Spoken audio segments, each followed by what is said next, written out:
Chapter 5. Slim. "We're not horse thieves," said Annie.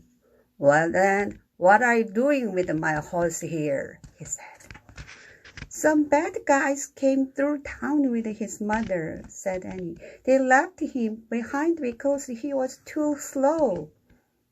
"Yep, must be the lusters that stole my last 5 Mustangs," the cowboy said.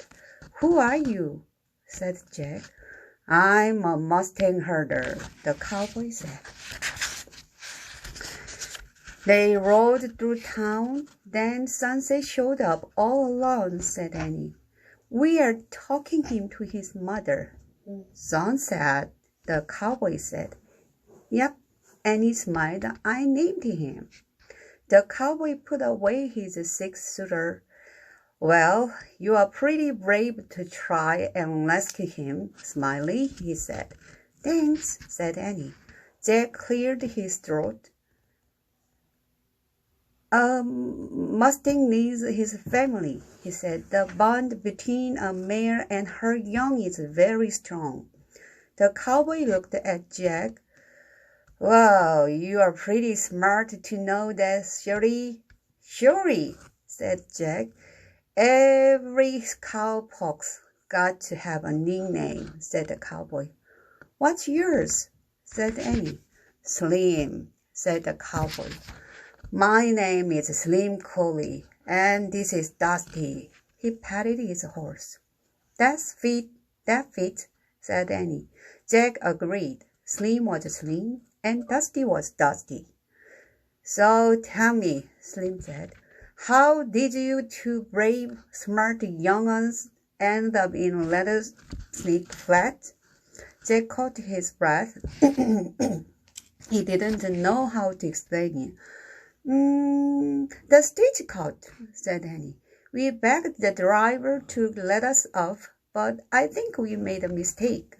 Slim looked around.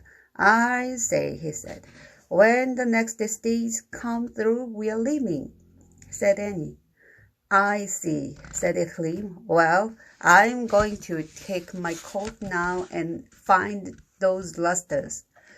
"You didn't hear where they were headed, did you?" "They said they were going to camp over the rise," said Jack. "Must be over yonder," said Slim. He looked at a low rise in the distance. The sun was a red ball above it. "Better get going before dark," he said.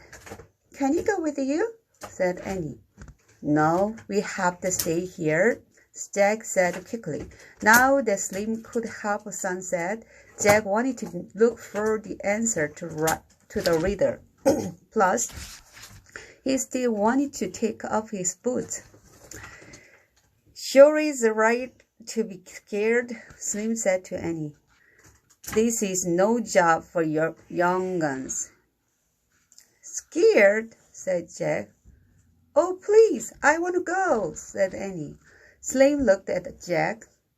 "And what do you want, Shorty?" For starters, he wanted Slim to stop calling him Shorty, and he wanted Slim to think he was brave. "Sure, I want to go," said Jack. "What about your stagecoach?" asked Slim. "It's not coming until tomorrow," Annie said quickly. "Well," Slim scratched his chin, "I reckon I could use some brave, smart help, but you have to do everything I say." "We will," said Annie. "Can I ride the Sunset?"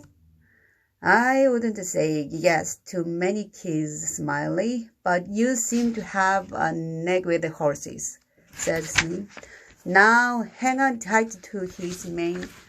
I'll just pull him along behind me." Slim slipped the rope off the post. Then he held his hand out to Jack. "Put your foot in the stirrup, Shorty, and grab my hand," said Slim. Jack did as Slim said. Slim pulled him onto the front of his saddle. Jack held on to the saddle horn. "Sit tight," said Slim. Jack held on to the saddle horn. Sit tight, said Slim. It's not far. Slim snapped his reins.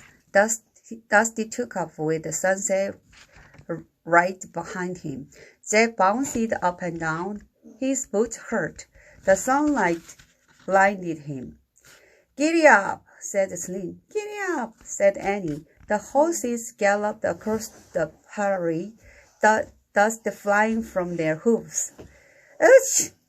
Jack sneezed as they bounced along into the setting sun.